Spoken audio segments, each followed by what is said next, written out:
Authorities hid a video camera in the ceiling of a restaurant in Chicago that served as a gang hangout spot called June's Shrimp on the Nine. But Gregory Schell, Larry Hoover's right-hand man, the feared street boss for the Gangster Disciples, who was known as Shorty G, for reasons that have never fully been explained, discovered the video camera an hour or two after it had been planted.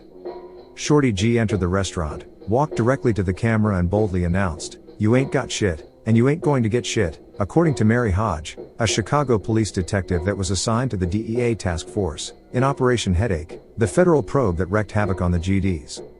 Prosecutors could not prove the most obvious explanation for how Shorty G knew about the video camera planted in the ceiling of June's Shrimp on the Nine, which is that his then-girlfriend, Sonia Irwin, who was a Chicago police officer assigned to the gang's crime unit, told him about the secret recording device.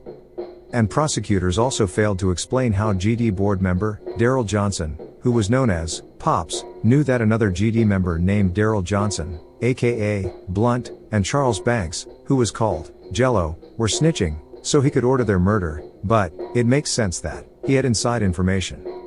According to a Chicago Tribune article, originally published on August 12, 1997, Sonia Irwin, a former Chicago police officer once described by her gangster disciple boyfriend as "my ace in the hole," was sentenced to more than 12 years in prison Monday for helping the gang carry out a multi-million-dollar drug operation. Irwin, 43, who had been assigned to the gang crimes unit, tearfully insisted Monday that she was guilty only of treating Gregory Schell, whom she had known since childhood, as a friend. In her first public comment, since convicted last year of aiding and abetting the gang, Irwin told a federal judge that she had known Schell since she was 8. She admitted knowing of his gang connections, but contended she had used that knowledge to arrest other gang members while trying to steer him to a different path. "Greg, you're going to get in trouble," she said. She warned Schell. "You're my friend. I'm the police. I do what I do. You do what you do. But it's going to get you in trouble." What it did was, it got me in trouble.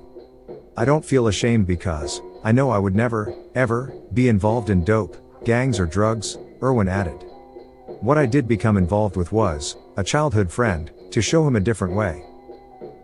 Prosecutors put a different twist on their relationship. They described Irwin as Schell's live-in girlfriend, who fronted as the owner of a restaurant where the gang collected drug money and rented cars in her name for Schell to drive to meetings about gang business with Gangster Disciple leader Larry Hoover in a downstate prison.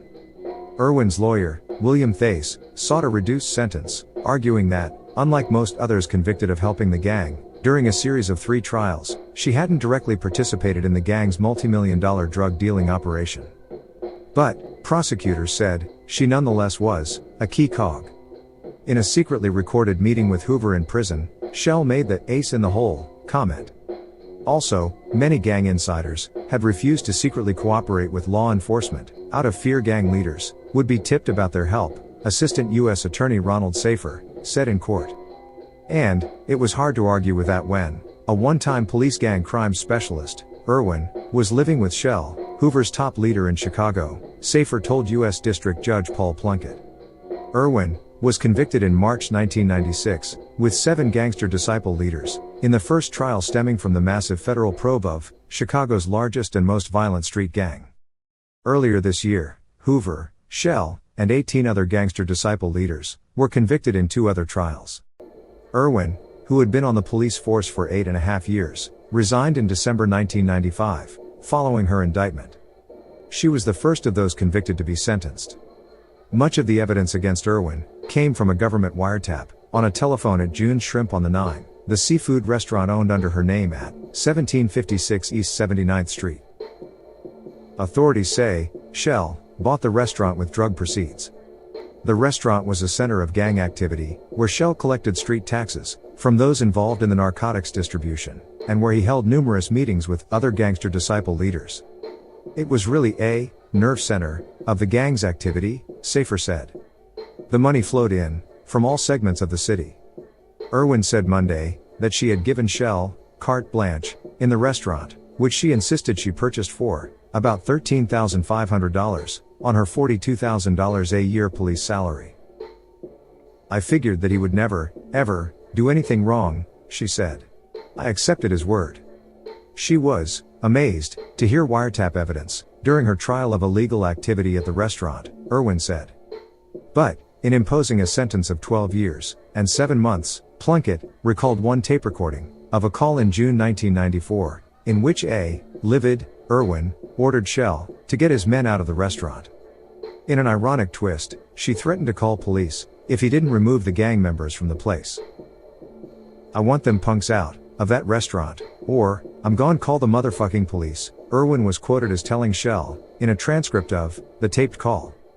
The help she gave with the restaurant was significant, Plunkett said. The tapes also showed that, on at least one occasion, Irwin cautioned workers at the restaurant to be careful about what they said on the phone. What was she trying to protect? The secret shrimp recipe. Safer quipped in closing arguments at trial last year. Irwin also helped the gang, authorities said, by renting luxury cars in her name for Shell to travel to a state prison in Vienna, in southern Illinois, for meetings with Hoover. According to prosecutors, these meetings with Shell and other top lieutenants allowed Hoover, who has been serving a lengthy sentence for murder, to continue to run the gang while in prison. Irwin maintained Monday that she had done nothing illegal because she had never seen Shell do something wrong. She contended that a check of her record as a police officer would show all my arrests were of Gangster Disciples, and that her friendship with a gang member helped her in her police work without compromising her integrity. She made arrests based on any little tidbit I could get from Gregory Shell, Irwin said. "I did not do anything wrong," she said. "The only thing I did was to trust a friend who I have known all my life, the same thing I would have done for any friend." Now, let's take a look at Sonia Irwin's 1998 appeal to get more info on if she did shit other than just trusting a friend. But before we do, please smash that like button and subscribe to the Cartoon News Network. In November 1993, while Shell visited Hoover at Vienna, Shell told the chairman that Shell planned to buy a restaurant called June's Shrimp on the 9 for $15,000. Hoover thought this was a good idea. In fact, he wanted other gang members to buy property like real estate, rather than purchasing things like cars. Shell planned to turn the restaurant over to his mother, who was an experienced food service provider. Shell told Hoover that Irwin would do the books for the business, and use her status as a police officer to obtain a few guns to keep at the restaurant. From this conversation, on the surface, at least, it appears Shell planned to have this restaurant operate as a legitimate business, though one initially purchased with drug proceeds. As it turned out, Irwin, not Shell, purchased the restaurant. On December 8, 1993, Irwin and Shell met with the seller and his attorney, who had prepared a contract of sale, a promissory note, and a security filing. The purchase price was $13,500, with $8,000 due at the closing. Irwin signed the contract as buyer, and signed the promissory note covering the remaining $5,500. She paid the initial $8,000 with a check drawn on her account. At trial, the government argued that this money ultimately came from Shell, and that Irwin was acting as purchaser in name only, but the government had no direct evidence of this. After the sale, the seller's attorney helped Irwin draw up articles of incorporation and make the necessary filings with the state so that she could run the restaurant through a corporate entity.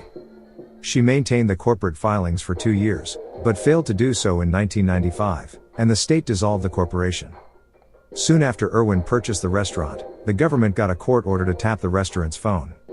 Shell's mother apparently had nothing to do with the restaurant, but Irwin spent at least some time working there. The government recorded phone calls in which she ordered food from suppliers and took orders from customers. Shell also worked in the restaurant. In one recorded conversation with another gang leader, Shell said that he was busy cooking for a funeral that the restaurant was catering. Shell and others often used the restaurant's phone to talk with co-conspirators. Shell issued orders over this phone, even once notifying 2 governors that their territories had been increased.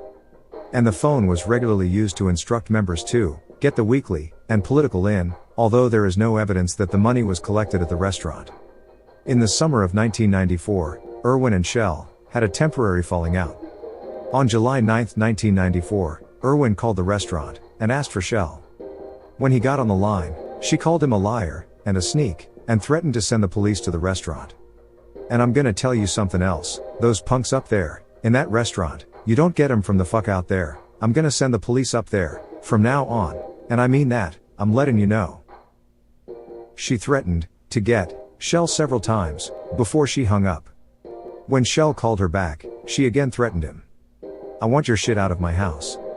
I want them punks out of that restaurant, or I'm gone call the motherfucker police, or you get it out of my name. Although Shell and Irwin were able to patch up their differences, time was running out for the conspiracy.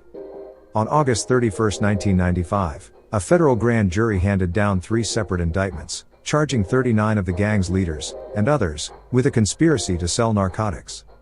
Irwin was named in one of the indictments with 9 co-defendants. Although the indictment contained multiple counts, Irwin was named only in the first, charged with conspiracy in violation of 21 U.S.C. Section 846.